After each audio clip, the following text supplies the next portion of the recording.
Joaquim woke up early, like every day. The morning cold still gripped the city, but he was already used to living like this. The worn-out coat he was wearing was not enough to keep him warm, but he had already gotten used to the discomfort. The sidewalk in front of a convenience store became his usual refuge. He sat there, where there was still some movement, hoping to get some change to eat. Passers-by rarely looked him in the eye, but he didn't care anymore. He was there out of visceral necessity, not compassion. In the distance, he saw the police car approaching, the usual patrol car with Sergeant Rodriguez at the wheel. Joaquim looked down, as always. He knew what happened when the police saw someone like him on the street. It was almost routine. Rodriguez parked his car in front of the store and, with an arrogant gesture, got out of the vehicle. The other police officers followed him, already knowing what was coming. Joaquim tried to ignore them, but it was impossible. Rodriguez approached with heavy steps, looking Joaquim up and down, as if he were less than a human being. "Look what we have here. Just another homeless man hiding on the sidewalk, right, my friend?" The officer's tone of voice was harsh, and the question wasn't even intended to be answered. Joaquim stood up slowly, trying to keep control. "I'm just asking for a little help, sir, just a little," he said, his voice shaking. "Shut up! There's no place for people like you here!" Rodriguez shouted, pushing Joaquim violently. He fell back onto the sidewalk and hit his face on the cement. The police officer laughed while the scene was watched impassively by passers-by. "We're done." Without deigning to look at the others, Rodriguez walked away. Joaquim remained there on the floor, with the words echoing in his mind. "There is no place for people like you." Joaquim remained on the ground for a few more seconds, staring at the cold asphalt.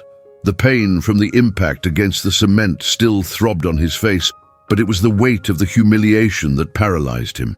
He looked around in the hope of seeing some sign of solidarity, but the people passing by looked the other way, as if this were just another day of indifference. Sergeant Rodriguez was already in the car and drove away without even looking back. With effort, Joaquim stood up. A feeling of helplessness engulfed him. He felt small, as if he were invisible to everyone around him.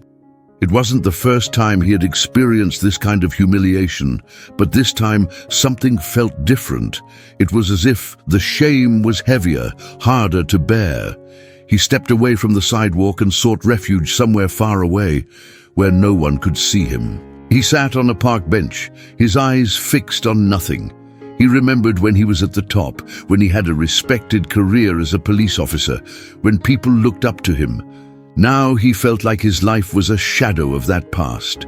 His face still burned, not just from the physical pain, but from the pain of what had happened that morning.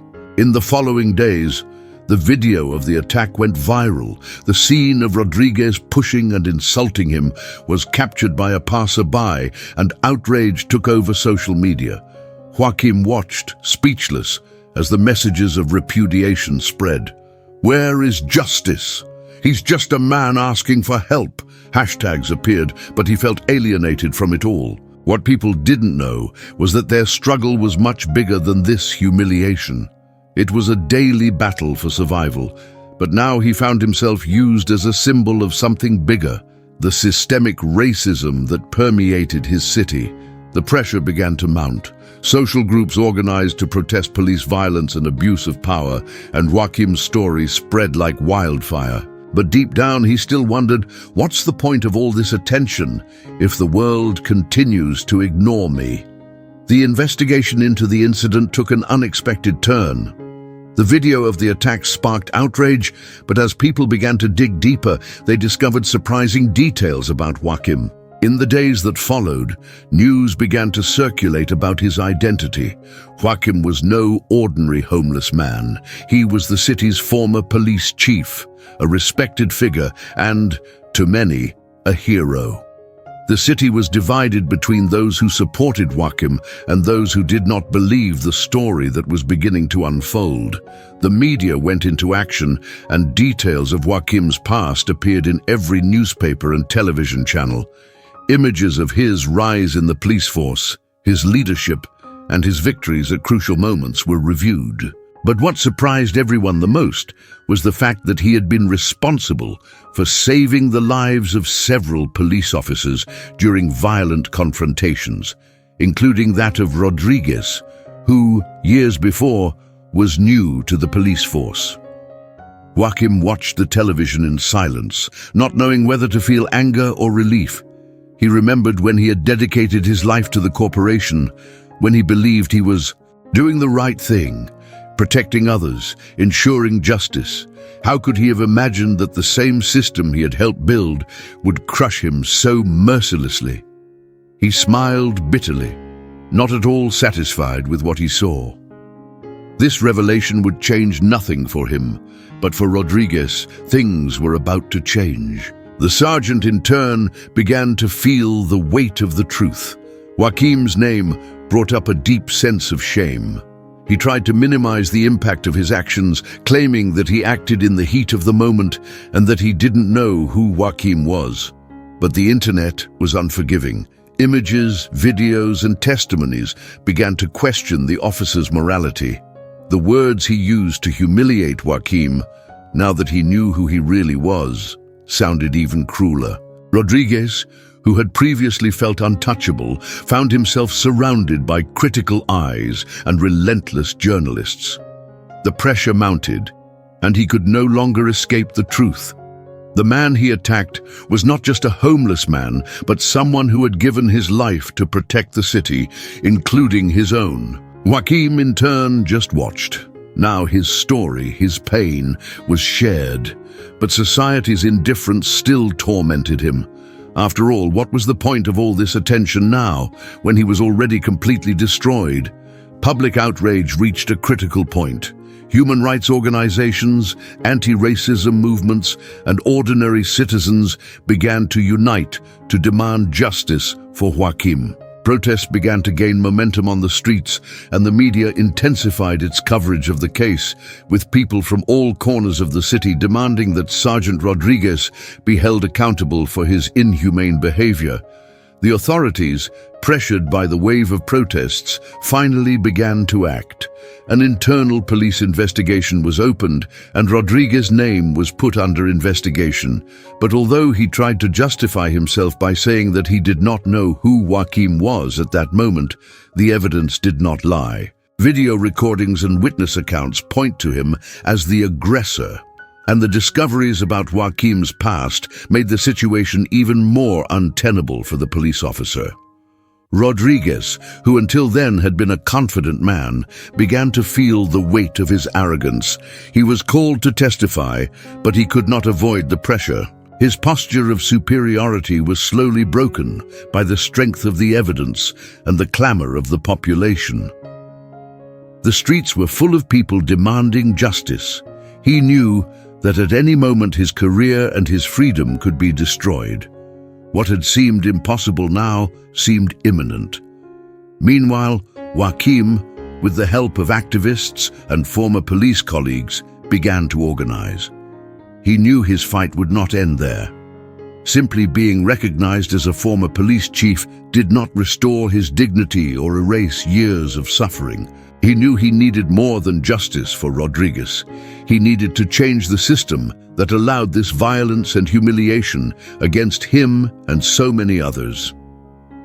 At an event organized by a social movement, Joaquim was invited to speak publicly for the first time. The event was packed with people, most of whom supported the cause. He was no longer the invisible man wandering the streets, but someone who now had the strength of a community behind him. When the time came to speak, Joaquim took the stage, his voice firm, but his eyes full of pain. "I am not just a homeless person. I am not just a number. I was a dedicated police officer, but the system threw me away like I was nothing. Today, I am no longer invisible. I am here because I want my pain to become a cry for justice. It is not just me. It is all those who have suffered like me, those who continue to suffer. We are not trash. We are human." His speech was direct, cutting, and full of emotion.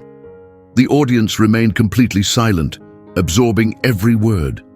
Joachim's words resonated with those present and with many others who heard through the media. The truth had been exposed, and the city could no longer turn its back and ignore it. Rodriguez, on the other hand, watched that scene with the weight of regret taking over him. His world, which had previously seemed unbreakable, was crumbling before his eyes. He knew that nothing could ever erase what he had done. The following weeks were a whirlwind. Rodriguez soon faced the consequences of his actions. The internal investigation was relentless, and he was soon fired from the force, a public example that abuses of power would not be tolerated. What had once seemed like an isolated attack now represented a breakthrough, an opportunity for transformation for the force.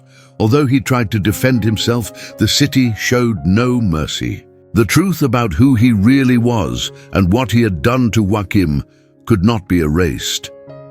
Joachim, in turn, saw his life take an unexpected turn. His name was in the headlines, but now, not as a victim of police violence, but as a symbol of resistance and improvement.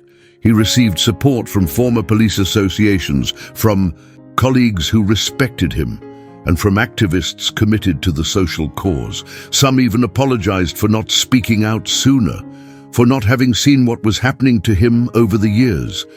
But for Joachim, it was more than a belated recognition. Joachim didn't want to be seen only as a hero.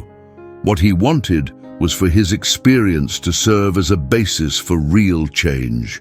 He knew that his fight would not be just against Rodriguez, but against a system that had failed him and so many others. In meetings with social groups and even authorities, he raised the banner of police reform, of a more humane work, where skin color or social position do not determine a person's dignity. The movement grew, and the city began to experience a process of awareness. Part of the police force was reformed with the implementation of training on racial prejudice and police violence.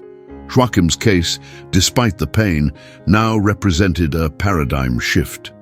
He became an active voice in the debates, speaking about structural racism and how it affected not only the victims, but also society as a whole. Rodriguez, after losing his job and seeing his career fall apart, spent a long time away from the field. He began to be seen by the population with repulsion, and although he tried to start over, no one looked at him the same way. His name was marked forever, and he realized too late that the power he had should never have been used to destroy someone like Joachim. But for Joachim, the real victory lay in the change he helped bring about. He still bore the scars of humiliation, but now they were part of his story and no longer defined him. With the support of people he never imagined he would have, he opened a homeless shelter and a reintegration program for former police officers who, like him, were victims of a broken system. His life was still a struggle, but now he felt he was on the right path.